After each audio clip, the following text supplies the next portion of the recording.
Everyone in the homesteading world told you the same thing. Get a few goats, maybe a cow, build a real dairy setup, and you'll have food independence. They were wrong. I'm going to show you 7 animals that produce more income, take up less space, and require less work than goats ever will. And if you're already raising goats, what you hear in the next 10 minutes might completely change how you're using your land. Welcome to Mr. Eric Channel. Every week I break down which small farm animals actually build income, and which ones just burn your time and money. If you're tired of inputs costing more than your outputs, hit subscribe right now. This channel exists for farmers building systems that pay, not systems that cost. Drop a comment with the word profit if you're ready to do this differently. Let's go. Stick around for animal number 6. It's the one quietly earning serious farmers $2,000 to $5,000 a month from something most people literally throw in the trash. Number 1 is quail. And I need you to forget everything you assume about small farm poultry, because quail operate on a completely different timeline than every other bird. Here's the problem most people run into. They want fast returns without a large land investment, but they assume they have to wait 5 to 6 months before a single bird lays a single egg. Goats don't solve that. Chickens barely solve it. Quail completely solve it. Coturnix quail are mature and laying at 6 to 8 weeks old. You go from hatch to income in under 2 months. A breeding group produces up to 300 eggs per year in a space smaller than a dog crate, a setup that fits in your garage, your shed, or a spare corner of your porch. The numbers are serious. Quail eggs sell for $6 to $8 per dozen at farmers markets and specialty grocers. That's double what chicken eggs fetch for the same amount of effort collecting them each morning. In cities where chickens are completely banned, quail are almost always legal because zoning laws classify them as game birds, not poultry. That legal gap alone opens this option to millions of people who've been told they can't raise birds at home. A homesteader in Oregon is running 1,200 Coturnix on less than half an acre and grossing over $40,000 a year between egg and meat sales. Their biggest challenge isn't production. It's keeping up with customer demand. People are on waiting lists. Start with 50 birds. Total startup cost stays under $150. From there, scale once you've found your buyers. Number 2 is rabbits. And if you want meat production on limited land without the land costs, neighbor complaints, or noise that makes larger livestock impossible, nothing competes. A single doe, 1 breeding female, produces over 200 pounds of lean meat per year from a hutch that takes up 12 square feet. 12 square feet. You can run a complete rabbit operation in a garden shed or under a carport. The feed efficiency gap is enormous. Rabbits convert feed to meat at a 4-to-1 ratio. Beef cattle sit at 7-to-1.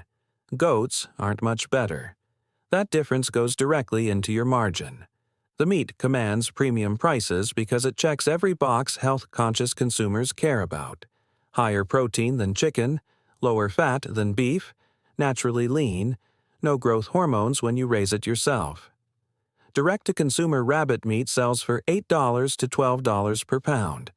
A homestead in North Carolina runs 40 rabbits on 1 acre and nets $35,000 a year selling meat at farmers markets and hides to crafters online. Rabbit manure is the only livestock manure you can apply directly to garden beds without composting first. It won't burn your plants. Experienced gardeners actively seek it out and will pay $1 to $3 per pound. The rabbits are literally fertilizing your garden and generating income at the same time. Startup cost for a breeding trio, 1 buck, 2 does, hutches, feeders, waterers, runs under $300. That's your entry point to a self-sustaining meat system. Quick pause here. If this is opening your eyes, hit the like button right now. It genuinely helps this reach other small farmers who need this information instead of the same recycled advice. And I want to know, are you leaning toward quail or rabbits so far? Drop it in the comments. I read every single one and I'll reply with advice specific to your setup. Number 3 is honeybees. And this is as close to passive income as farming actually gets. One hive occupies 4 square feet. It needs 30 minutes of attention per week during active season, and it generates income from 5 different streams simultaneously. No other animal on this list does that. Stream 1. Honey. A single productive hive yields 30 to 60 pounds per season. Raw local honey sells for $10 to $15 per pound at markets. That's $300 to $900 per hive per year from honey alone. With 5 hives, you're at $1,500 to $4,500 before you've touched anything else. Stream 2. Beeswax. Raw beeswax sells for $15 to $20 per pound. Turn it into candles, lip balm, or wood polish, and that same pound retails for $30 to $50 in finished products. Stream 3. Pollination services. Local farmers and gardeners pay $100 to $200 per hive per season to rent your bees for crop pollination. Stream 4. Nucleus colonies. Once you know what you're doing, starter colonies sell for $175 to $250 each. Experienced beekeepers sell multiple per year. That one stream alone can generate thousands. Stream 5.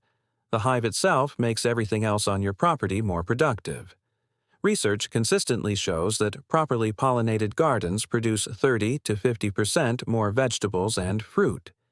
Your bees are paying for themselves in food yield before you harvest a single ounce of honey. Start with 2 hives. Equipment runs $500 to $800. Give yourself 1 full year to learn the rhythms before scaling. The biggest mistake beginners make is trying to run 10 hives before they understand what they're managing. 2 hives, 1 year, then expand. Number 4 is ducks. And if someone told you chickens are the best backyard poultry, they've never run the actual numbers side by side. Duck eggs are larger, richer, and more nutritious than chicken eggs.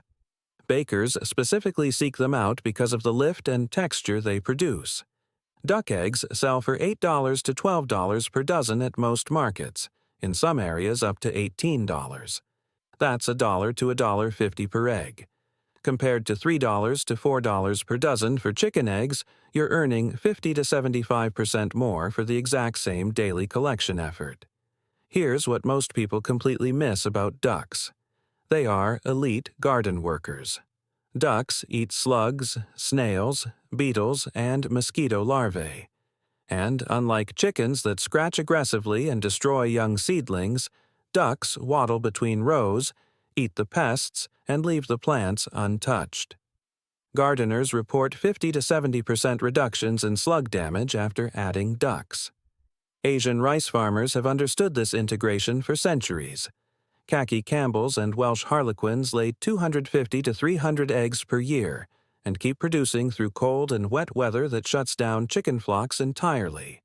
That means year-round income when chicken keepers watch their revenue go to zero in winter. A simple 4x6 shelter, a $30 kiddie pool, and basic fencing is all you need to get started. Total setup under $200. Number 5 is one that will make you immediately skeptical until you see what it actually does. Black soldier fly larvae. And stay with me here because this is the one that connects every other animal in your system together. The world is running short on affordable protein for livestock. Fish farmers, poultry operations, pet food manufacturers, they're all paying more for soy and fish meal every year. Black soldier fly larvae are nature's solution. They convert kitchen scraps, food waste, and manure into a protein source that is 42% protein and 35% fat. Premium feed material produced from garbage. A farmer in Florida processes 200 pounds of larvae per week using food scraps sourced from local restaurants. Monthly revenue, $1,500 to $2,000, from what was headed to the landfill. But here's what makes this extraordinary on a small farm. You don't have to sell the larvae. Feed them to your quail, your ducks, your chickens, your fish. You're converting waste into free, high-quality feed. Feed costs on the rest of your operation drop significantly. And the frass, the organic material the larvae leave behind, is one of the most potent natural fertilizers available. Rich in nitrogen, phosphorus, and potassium. Apply it to your garden, and the transformation is visible in weeks. Startup: climate-controlled space, basic containers, a source of organic waste. Startup cost under $200. Scale as demand grows. Number 6, here it is. The one I mentioned at the top of the video. Worm farming. Before you click away, the vermiculture industry is worth hundreds of millions of dollars globally. Some of the most successful operations in the country started with a single plastic bin in a garage. Here's why it works. Worms eat your garbage. Kitchen scraps, shredded cardboard, garden waste, material you're already throwing away. And they convert it into 3 products people actually pay serious money for. Product 1. Worm castings. Organic gardeners call it black gold. It sells for $1 to $3 per pound in bulk, $25 to $50 for a 25-pound bag at retail. Cannabis growers, small organic farms, and premium garden centers cannot get enough of it. Supply never meets demand. Product 2. Live worms. Red wigglers sell for $20 to $40 per pound. The recreational fishing industry alone is a $40 billion market in the United States. Night crawlers are in constant demand year-round. Product 3. Worm tea. Liquid fertilizer brewed from castings.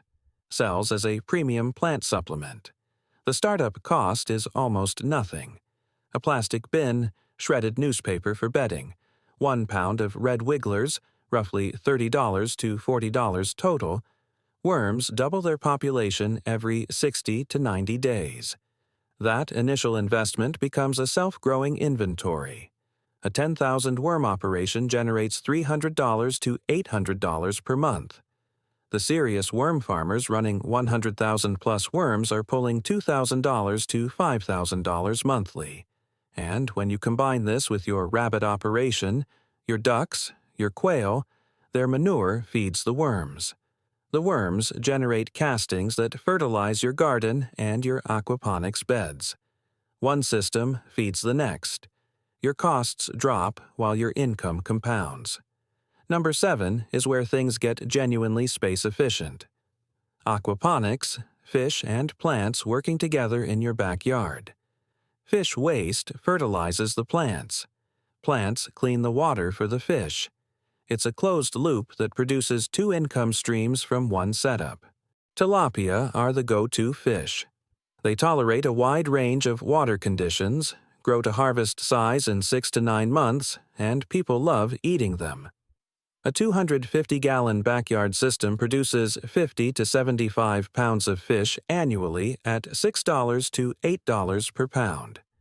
But the real money is in the plants, not the fish. Basil, lettuce, fresh herbs, grown aquaponically, these crops grow 30 to 50% faster than in soil. Basil sells for $8 to $12 per pound at farmers' markets. A well-run system produces hundreds of pounds of premium herbs and greens annually from a footprint smaller than a garden shed. Most aquaponics farmers find vegetable sales outpace fish sales 2 to 1. A single IBC tote system, those big industrial containers you can find for $50 to $100 on Marketplace, costs $500 to $1,200 to set up and can generate $100 to $300 per month. A multi-tank system pushes you into $300 to $800. And when you add bees pollinating your greenhouse, rabbit manure feeding the worm farm, worm castings going into the grow beds, you've built a machine where every system makes every other system more productive. Now, here's the mistake that kills most new farmers who watch videos like this one: trying to start all 7 at once. Don't do it. Pick one. Master it completely for 4 to 6 months. Build genuine confidence through consistent results. Then add the second. The person raising rabbits successfully for 6 months who adds quail has real, transferable knowledge. They understand feeding schedules, health signals, processing, and how to find buyers. They're miles ahead of someone who started 5 species at once and struggles with all of them. Here's your decision framework. Need the fastest possible returns on the smallest budget? Start with quail. Want the highest passive income potential? Start with bees. Want a closed-loop system that cuts costs across everything else you raise? Start with worms or black soldier fly larvae. Want direct meat production for your family without needing a lot of land? Start with rabbits. One choice. This season. With whatever space and resources you have right now. If you want more practical systems like this every week, real strategies for real small farms, not fantasy farm advice built for people who own 200 acres, subscribe to this channel and turn on notifications. I'm sharing deep dive content on exactly how to stack these systems together coming very soon. You don't want to miss that one. What's the one animal from today that fits your situation best? Drop it in the comments right now. I read and respond to every single one, and your answer might be exactly what someone else watching this needs to take their first step. I'll see you in the next one.